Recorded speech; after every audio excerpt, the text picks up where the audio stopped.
Welcome to Lesson 13. In this lesson, we'll look at and discuss different types of problems involving percents. Many of those problems will be problems that we face as citizens every day. But first, we've got to look at what a percentage problem is.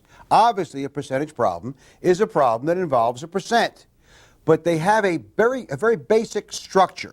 And as we see in the first visual, what we have is three numbers. Blank percent of blank is blank. Two of those three blanks are filled in, and our job in the problem is to find the number in the missing blank, okay, the blank that's not filled in. And since there are three blanks, we have basically three types of problems. And over the years, I've developed a very unique numbering system for these three types of problems. I call them Type 1, Type 2, and Type 3. Very ingenious. And once we see what each type of problem looks like, we'll be able to see how to find the solution. And then we'll take a look at some problems that will use those methods of solution to come up with an answer that may be important to us in terms of a purchase or paying tax or getting a commission or reading a survey or what have you. We'll discuss that later on in this lesson. I should also warn you that in a future lesson, we'll look at an alternative way to solve some of these percentage problems. So when you're all through there, you'll have a number of methods to solve percentage problems. As mentioned in the previous lesson, percents are probably the most used type of fractions. When you look at a newspaper, you see something like 83% of the population favors whatever they favor. Or you see an ad that says, all red tagged items 25% off. Or if you're a parent, you're told that your child is in the 90th percentile in some achievement test or intelligence test. There are you have to be in the top 10% of your graduating class to be even looked at by some college. We see percents all the time. We get percent interest. We pay percent interest. So that all around us are percent problems. This lesson is designed to ensure that you know how to do those. Okay? Let's take a look at a Type 1 problem. A Type 1 problem is one in which the is number is missing. The is number is missing. And we should look, here's a Type 1 problem. 12% of 45 is what? We should understand that the word of means to multiply. Okay? And the word is equals. So 2 plus 2 is 4. 2 plus 2 equals 4. So all we need to do now, of course, is to change the word of to multiply and change the word is to equals, and we have a mathematics problem. 0.12 times 45 equals blank. Now we know how to multiply decimals. So what I'd like you to do is stop the tape and without the use of a calculator, by hand, multiply 0.12 times 45, and that will be the answer to this Type 1 problem. And when you have your answer, turn the tape back on. All right, we can see that 0.12 times 45 turns out to be 5.4. Therefore, 12% of 45 is 5.4. You may notice that 12% is relatively close to 10%, right? And 10% of 45 could be, say, 10% of 50. 10% is 1/10, 10 out of 100, and 1/10 of 50 is 5. So our answer should be around 5. So once again, we can use our estimation skills to ensure that our answer is correct. So basically, 5.4 being close to 5 makes a whole lot of sense. Okay, the second type of problem, Type 2, is of the type shown here. 48 is blank percent of 64. I should mention that there are two ways of writing this. Notice here the percent comes after the is. In the first problem, we had 12% of 45 is. We could have said 45 is 12% of what? Two ways of writing the sentence. Okay? 48 is what percent of 64? Well, let's see. Basically, the way we do that is we try to change a fraction to a percent. What is the fraction? That is 48 out of 64. Notice the of is still there. 48 out of 64 is equivalent to what percent? Well, how would I write 48 out of 64 as a fraction? 48 over 64. So the method of solving a type 2 problem is over of times 100 over 1. In this case, 48 64ths times 100 over 1. Now we're back to multiplying fractions. You know how to multiply fractions, so I'd like you to multiply this out, simplify your answer, cancel if you can, and come up with an answer that is a percent, just as we did in lesson 12, where we changed a fraction to a percent by multiplying by 100 over 1. And when you have your answer, come on back.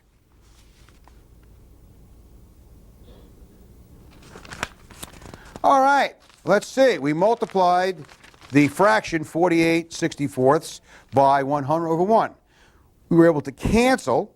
We could cancel the 48 and the 64. That reduced to 3/4. And we noticed that 4 goes into 100 25 times. So we canceled the 4 and the 100, getting 1 and 25. 3 times 25 is 75 over 1. And we recognize immediately that's a whole number, 75. But remember, it's a percent. So therefore, 48 is 75% of 64. Okay? If you don't believe that, we saw that 48 over 64 was 3/4. And we know that 3/4 is equal to 75%. If you're not sure about that, think about it. 3/4 of a dollar, 3/4 is 75 cents. And a lot of times thinking about cents and percent makes it understandable. So the answer, of course, is 75%, not 75. We must write it as a percent. It must be obvious what is missing in the type 3 problem, because in the type 1 problem, the is number was missing. In the type 2 problem, the percent number was missing. So in the type 3, the of number must be missing. And here's an example of a type 3 problem.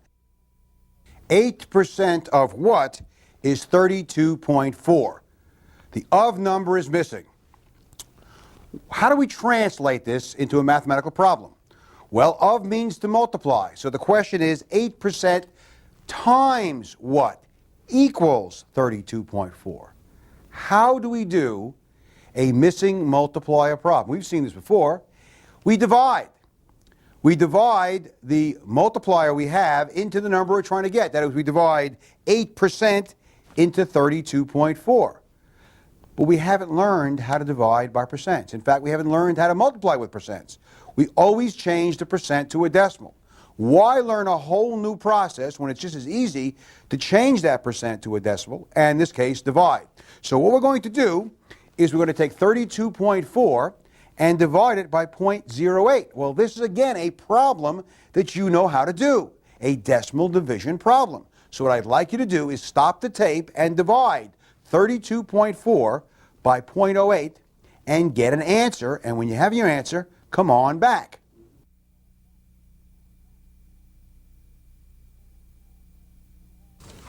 Your task was to divide 32.4 by 0.08. Now, let's see, the first thing you need to do is move the decimal point 2 places to the right to make 0.08 into the whole number 8. Once you've done that, you must move decimal point 2 places in the number inside, 32.4. Move 2 places to the right. You have a missing blank place there. We stick a 0 in, and we now have 3,240. When we divide, as shown on the screen, we get 405. The question is that 405%? It better not be. The only type of problem in which the answer is a percent is a type 2. In this case, we wanted to know 8% of what is 32.4? And of course, the answer is 405. 8% of 405 is 32.4. How could you check that? Well, of course, you could multiply 0.08 times 405, and you would get 32.4. In other words, we check this problem the exact same way we check any other kind of division problem. So you can see that using percents really involves using the skills we've learned previously. Multiplying fractions, multiplying decimals, dividing decimals, all very important skills if we believe that percents affect our lives. My task in the remainder part of this lesson is to show you how percents are part of your everyday life. The first thing I like to talk about is commissions. Many people work on a commission basis. Generally, people who do that work in sales. I mean, a great example of my own personal life, when I was in high school, I sold ice cream on the beach. And the first $50 of ice cream I sold each week, I made 15% of the sales. And the next $50, I made 16% of the sales. And anything I sold beyond $100, I made 17% of the sales. So at the end of the week, when I got my paycheck, if I knew nothing about percents, I would have to rely upon the ice cream company and their accountants to be honest. But of course, I knew about percents, and I was able to check and ensure that they paid me every penny they owed me. Now, $100 may not seem like a lot of money in terms of selling ice cream today, but this was 1958. And ice cream was 15 cents then. So you had to sell an awful lot of ice creams on the beach to make $100 in sales, and then I would have to compute my commission.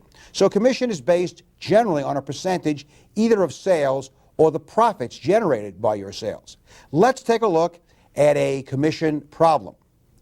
We have a 17% commission, just like I had on my ice creams, only now our sales are not terms of $100, we had $89,746.50 in sales. The question now is, what's my commission? Do I rely upon the payroll department to write a check that's going to be correct? Or am I one of those folks who never trusts anybody else to do my mathematics for me? Well, you better believe I check everything. So I want to know what my commission is. I want to know what 17% of $89,746.50 is. That's a type 1 problem. You know how to do a type 1 problem. So please stop the tape and find out that commission. Okay. It's a type 1 problem. What's the first thing we do? We change the percent to a decimal. 17% becomes 0.17, and we multiply. 0.17 times 89,746.5. We can drop the zero, because the zero in the hundredths place is only important if we're writing dollars and cents. When we multiply, by the way, would I do this by hand? No, I would not. Recall in Lesson 11, when I talked about when you use a calculator. These numbers are quite big. The 89,746.5 is, I mean, you can do it by hand, but I would do it on a calculator. Okay, let's see what I got. I got 15,256.905.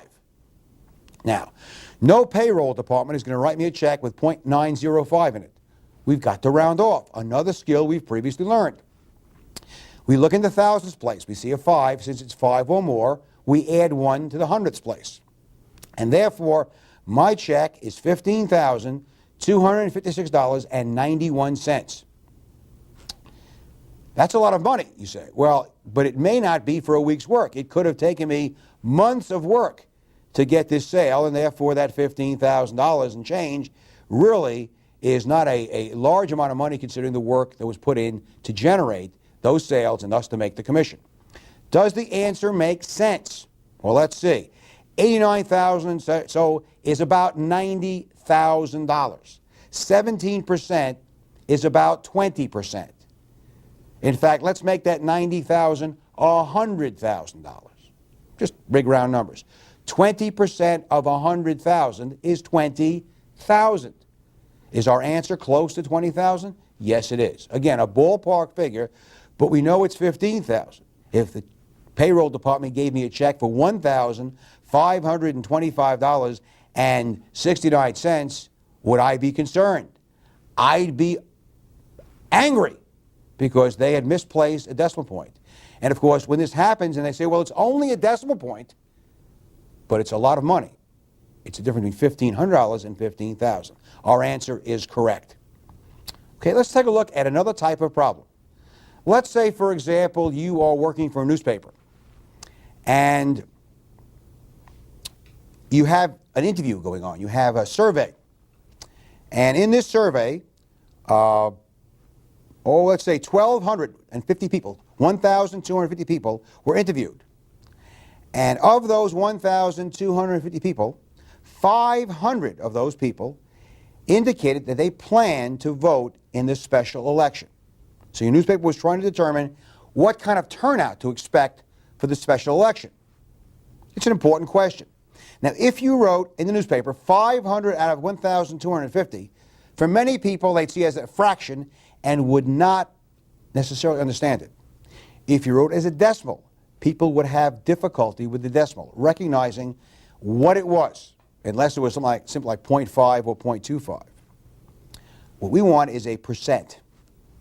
So what we want to do is we want to find out 500 is what percent of 1,250, or what percent is 500 of 1,250. And that's what I'd like you to do. If you've forgotten how to do it, rewind this tape to the part of the lesson where we talk about doing a problem where the percent is missing. That was called a type 2 problem. And then once you reviewed that, or if you don't need to review it, just go ahead and do the problem. Find out what percent I would write in the newspaper. Please do that now.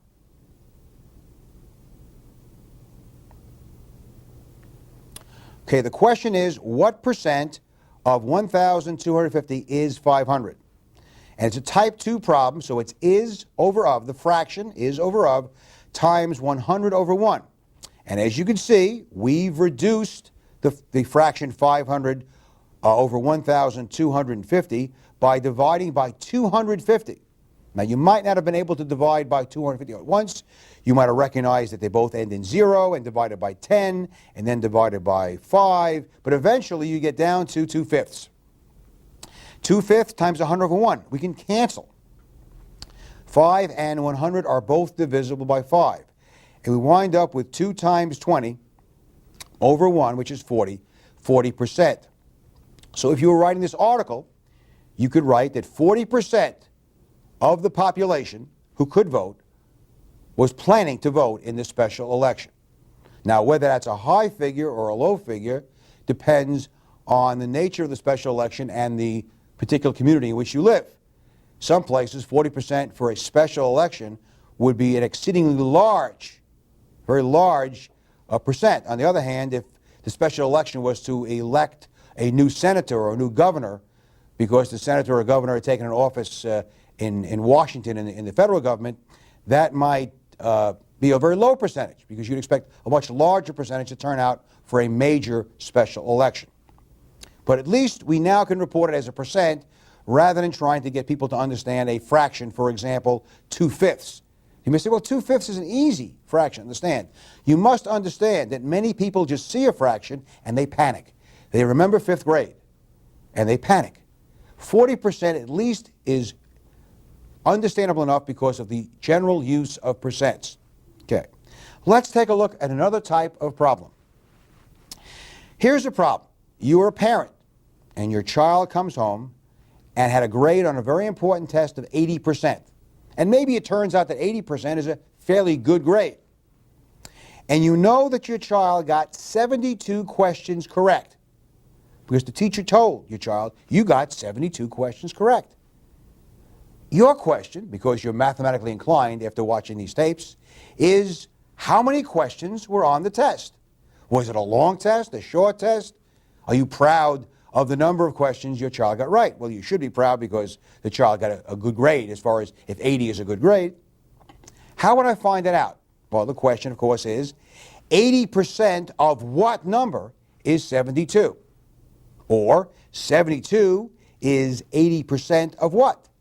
That sounds like a type 3 problem. Again, if you know how to do it, do it. If you've forgotten already how to do a type 3 problem, go back, rewind the tape, watch the part of the lesson where I discuss how to solve a type 3 problem, and then do the problem. Stop the tape now, find out how many questions were on the test. That is, 80% of what number of questions is equal to 72 questions correct. Okay, that's a type 3 problem. You may have noticed we did a type 1 problem for the commissions, a type 2 problem about the newspaper article, and now a type 3 problem. Well, we're going to divide 72 by 80%. But first, we change 80% to a decimal, 0.80. And as you can see, using our decimal division skills, we first move the decimal point 2 places to the right. 0.80 becomes 80.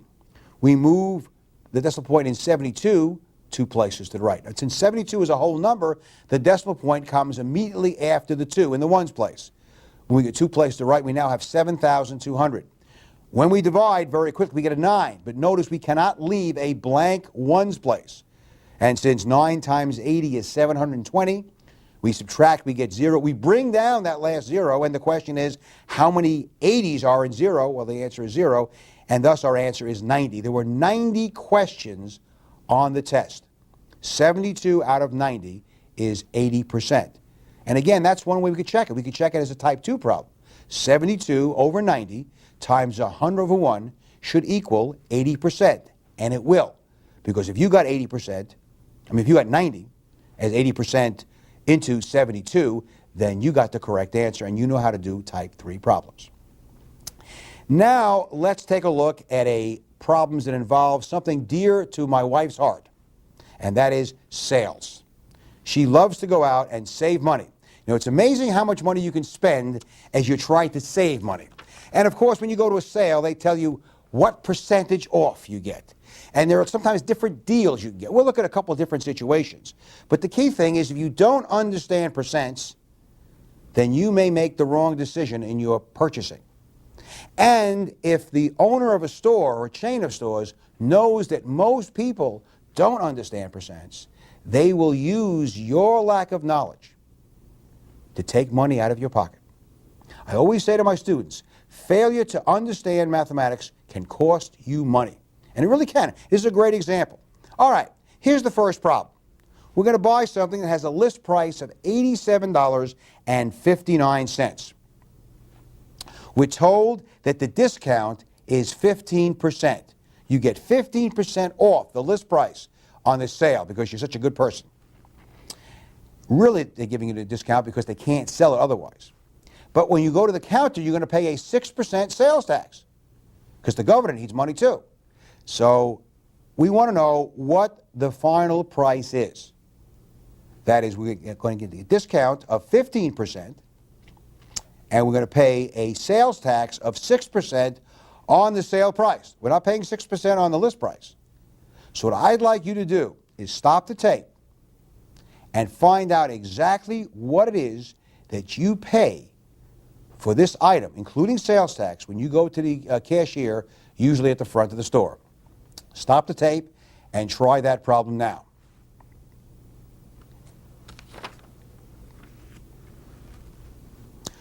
Okay, the first thing we need to do is find out what the discount is. And the discount is 15%. So 15% of $87.59 is what? That's a type 1 problem. And therefore, as you can see, we're going to multiply 0.15 times 87.59, and we get 13.1385. Well, of course, that is not an appropriate discount. It should be in dollars and cents. We use our rounding off skills, and since the number in the thousandths place is 8, we add 1, and our discount is $13.14. Be wary of the discounter who doesn't add that extra penny. Every penny counts. Now, what do we do with that discount? Well, that's a subtraction to our original price. To get the sale price, we take $87.59 and subtract $13.14. And our new price, our sale price, is $74.45. But we've got to pay the tax. The tax is 6% of $74.45. Therefore, we must do a type 1 problem. 6%, 0.06 times 74.45. And we do that, we get 4.467. Again, we can't pay a tax with thousands place. We round off to $4.47. We add the $4.47 to the $74.45, and the actual going out the store with the bag with the stuff inside is $78.92. We add the tax to the discounted price. Now, there's another way to get the discounted price, and that is by simply saying if 100% of the list price is the list price, and remember 100% is 1, if the discount is 15%, then we're actually going to pay 85%, the difference between 100 and 15, 85% of the list price. So instead of multiplying by 0.15 and then subtracting, what we could do is multiply the list price by 0.85. And as you can see, 0.85 times 87.59 equals 74.4515, which rounds off to $74.45, the exact same answer we got using the other method. So it really depends whether you rather subtract the discounted percent from 100 and then multiply to get the discounted price, or multiply by the discount and subtract that from the original price to get the discounted price. In fact, you can do it both ways. You should get the exact same answer. Now, this is one of my favorite kinds of problems in terms of making decisions. Let's assume you were given a choice. You were told you could either have 35% off the price or 25% off and another 10% off after that. Some of you would say, well, 25% plus 10%, that's the same thing as 35%. It doesn't make a difference. Some of you might say, well, I like 35%. That sounds good. It's a bigger number. And some of you would say, no. I want 25% and an additional 10% because I'm getting 2 discounts. That's got to be more. Well, again, failure to know mathematics could cost you money if you make the wrong decision. What we need to do is take a look at an item. Let's say the list price is $100. I chose $100. That's an easy number to work with. And if we take 35% off, we pay 65% of $100, which is $65. So in other words, if we took the 35% off on an item that has a list price of $100, we would pay $65, of course, plus the tax. If we took 25% off first, let's see, 100% minus 25% is 75%. 75% times 100, or 0.75 times 100, is $75. But now we get an additional 10% off of that. 10% taken off gives us 90%. 90% of $75, or 0.90 times 75, gives us $67.50. A full $2.50 more than we would have gotten had we taken the 35%. So when you see a store says, take 25% more and take an additional 10% off, if they're talking about taking 10% off of the discounted price after you've taken the 25% off, they are cheating you out of $2.50 for every $100. Okay? So, what if we had a 20% reduction? A 20% reduction. We had a 20% reduction in what?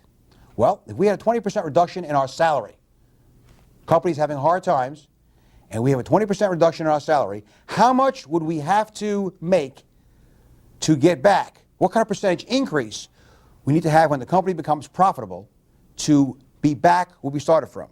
Let's assume our salary was $1,000. If we took a 20% pay cut, that means our salary now is 80% of the $1,000, which is $800. The question is, what percentage increase of $800 would get us back to $1,000? Well, from $800 to $1,000 is $200. So the question now is, what percent of 800 is 200?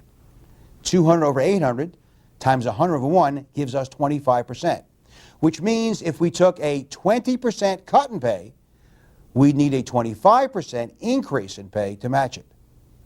A lot of people would simply think an increase of 20% would balance it out, and they'd be wrong. And their failure to understand this could cost them money, or at least a big surprise when they got their new increasing paycheck. So, we've taken a look at various types of percent problems. We've looked at type 1, where the is number was missing. We've looked at type 2, where the percent was missing. And with type 3, where the of is missing. We've also seen various practical applications of using percents in real-world problems. And hopefully you now have a real good control of fractions, decimals, and percents. And in the next lesson, we'll go on to new adventures in mathematics.